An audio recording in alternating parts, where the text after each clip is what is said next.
vague memories at age 5 or 6. I'm not still sure what was my age, where I was looking at my parents playing chess, but that's extremely vague, and my mother recalls something, I try to recall something, but it's in the long past, and that's why we believe that I was watching my parents playing chess, and I learned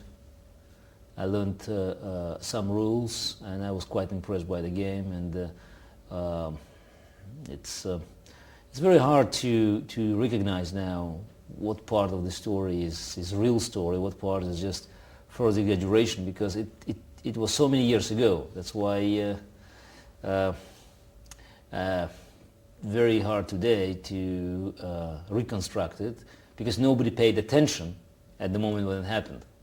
No, absolutely no. But it's soon, my talent was discovered, and there were some expectations, but obviously in the form of it's a wish or wishful thinking that you could be a big player, and you could be maybe an ex-champion. And I think when I was 9, probably, I was 9, I was given a chessboard. There's a chessboard with the world champions around there, and there were 11, including Fischer, and then there was one spot, it's which Karpov would occupy soon, and there was another one, and one of my uncles put there my name, said, okay, I hope that you would take this spot. Which is, it happens in many families, but in my case it happened to be true.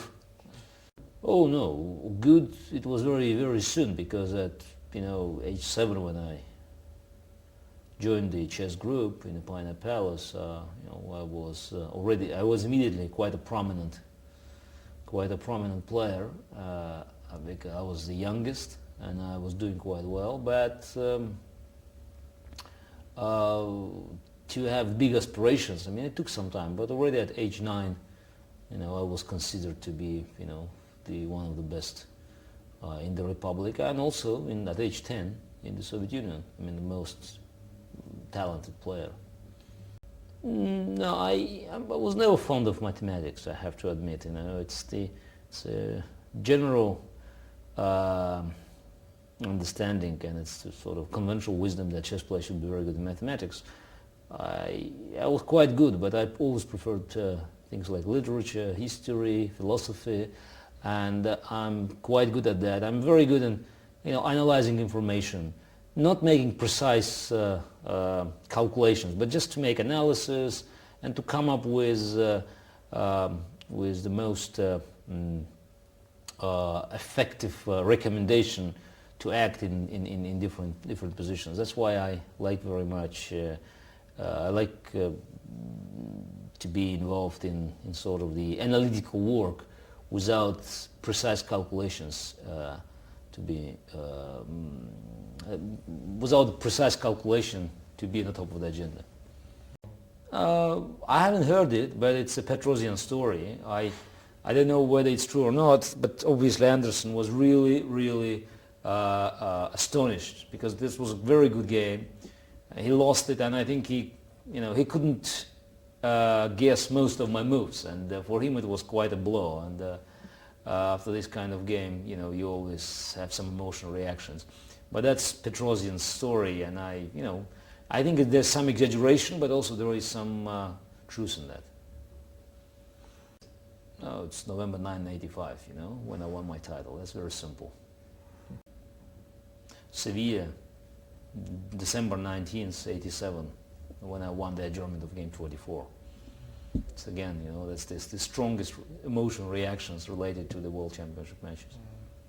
It's a big material, and also, you have the sharpest reaction, because it's so important, and all your senses are working very hard.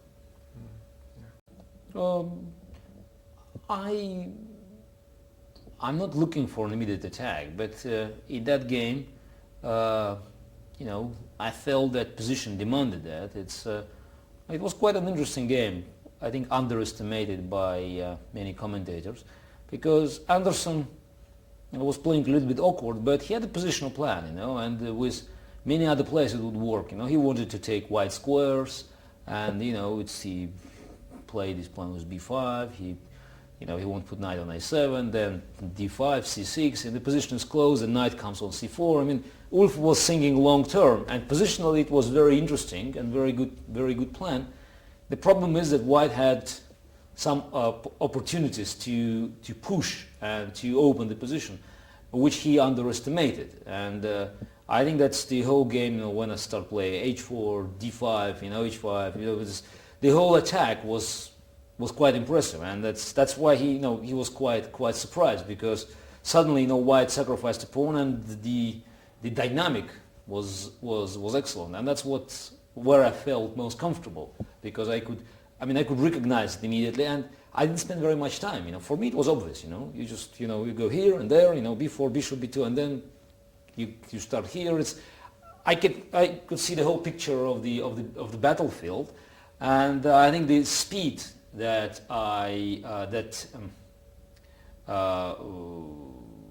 was used to make all the moves made big impression over Anderson as well. No, it's obviously it's a sport, because people want to know the results, and 90% of the audience, or maybe 99 even, they consider about results more about anything else. But it has a scientific element, it has an element of art, it has many other elements, but I think in its heart it's a sport and a game with other qualities. And I don't think that we should try to make a final definition, because any definition will limit chess from its very wide and deep origin.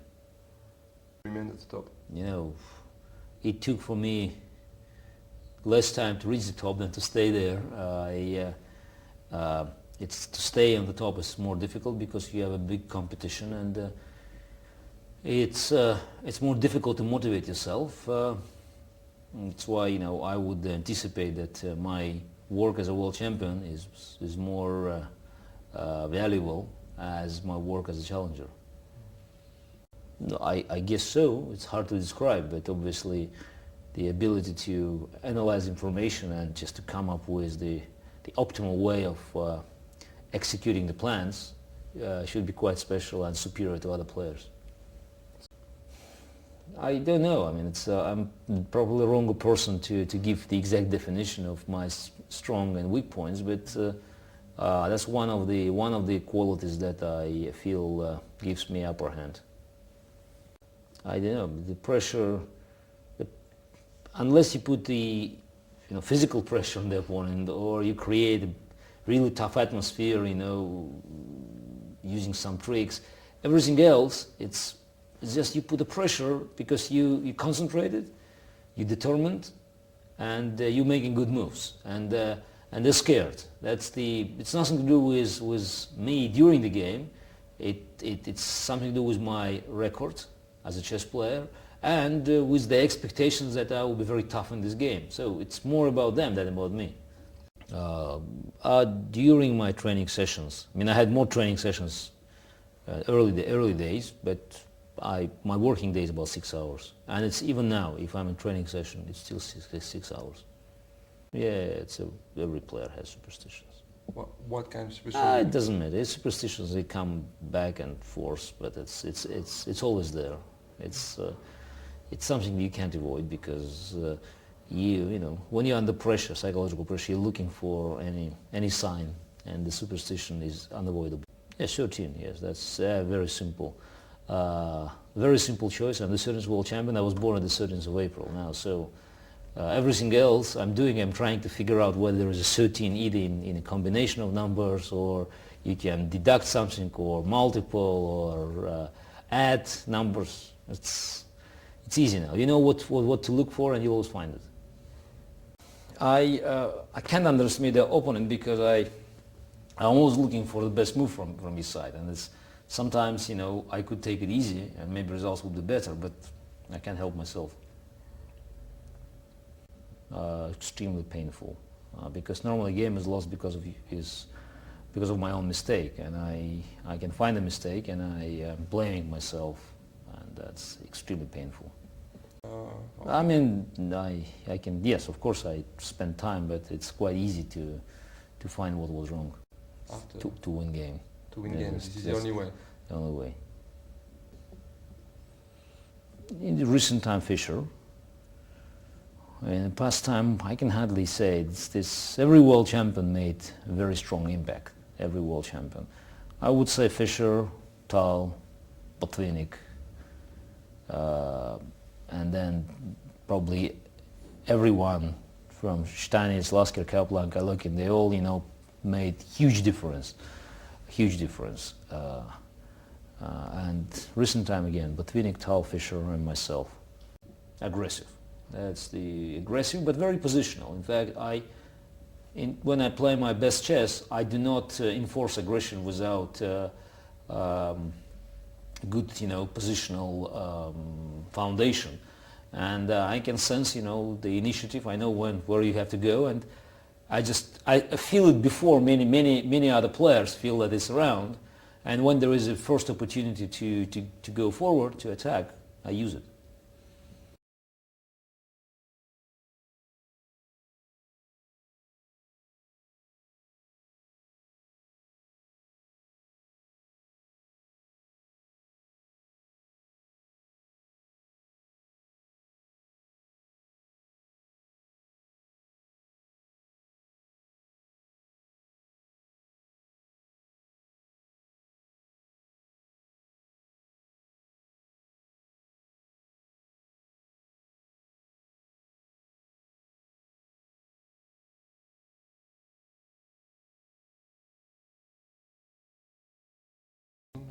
No, it's probably getting less aggressive because I'm not 25 years old anymore, but I keep the main parameters are still there.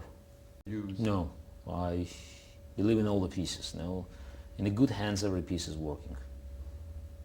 No, I don't have very special preferences. I can play nearly every position. I don't like very dull positions. I mean, I can win a dull endgame if necessary, but I prefer the positions where the fantasy plays an important role. Now, no matter what is the position, where you have opportunities to use your imagination. Yeah, when position is lost, when you are recognized as lost, yeah. It depends very much on the level of your respect to the opponent. You don't have any chances.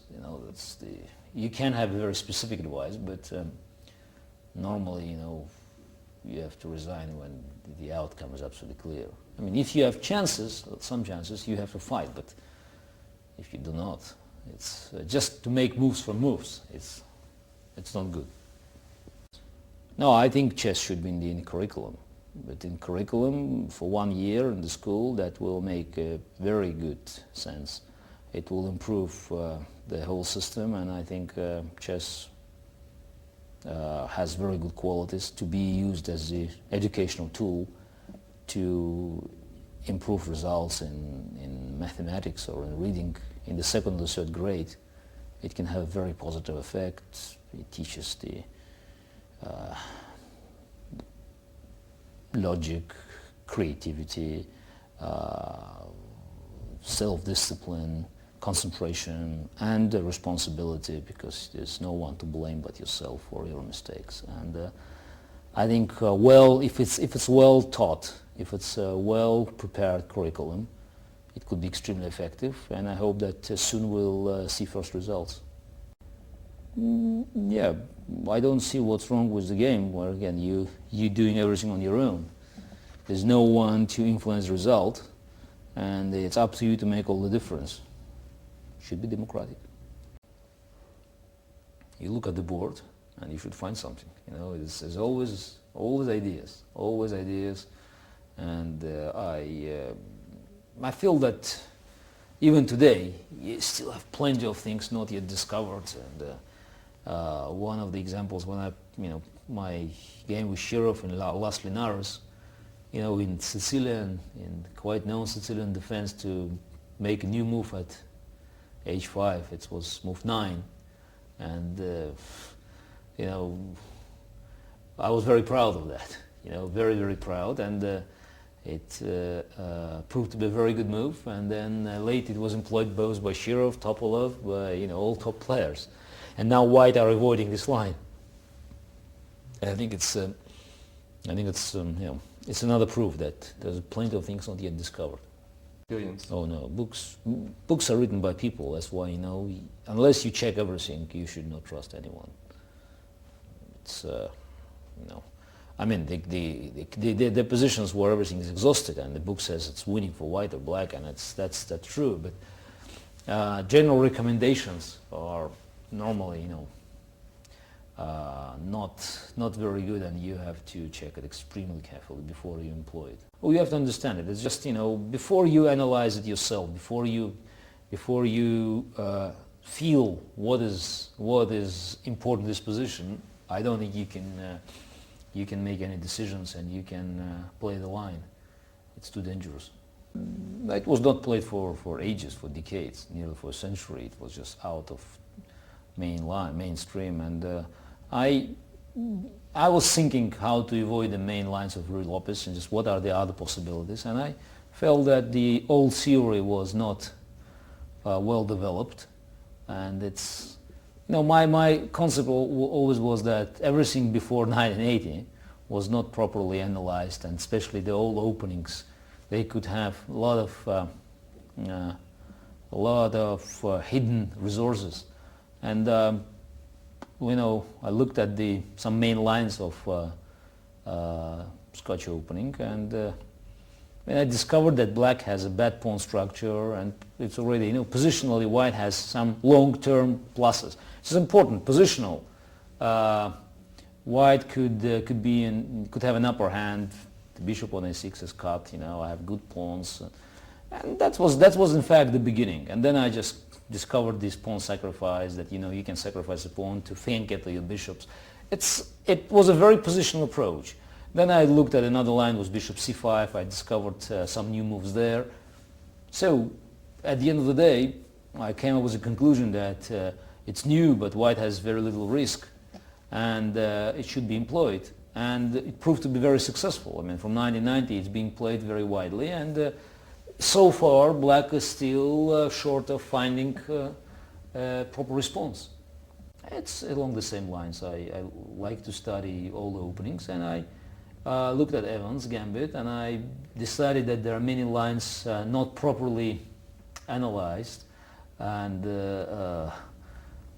you know, I had some ideas in other lines of Evans' gambit, but obviously every player goes bishop a7, knight a5. That's typical, just to not to keep the pawn, extra pawn, but to give it back and just to have an open position.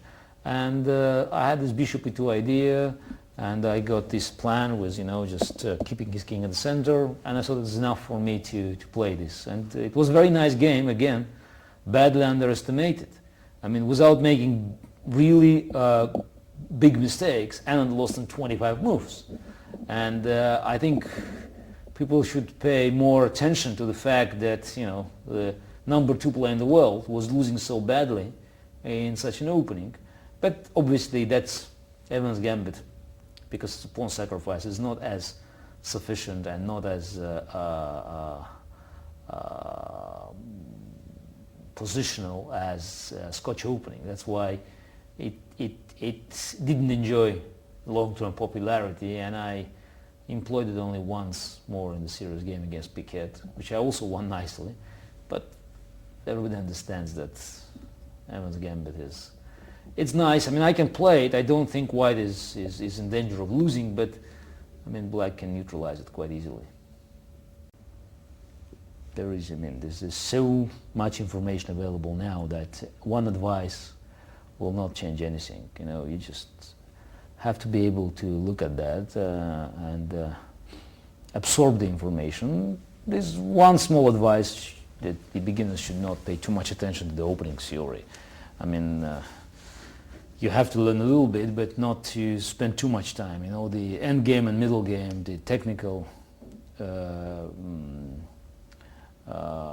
details of those parts of the game are very important. I mean, if you play good end game, or if you know something about the end game, if you learn some typical position middle game, that could make more good for you than to study some big openings. Yeah, I mean, my game approach was very different from Karpov's, and that's a good example. The game was Anderson, but basically, I believe if there is an opportunity to attack, you should attack, and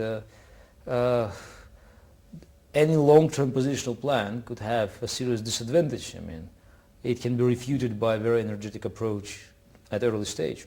That I always did. You know, I still have a serious mistrust for long-term positional plans, because it can always be interrupted by aggressive action if position is not close. In a close position, obviously, you have to maneuver, but if position has some opportunities for action, you have to be very careful in preparing a long-term assault.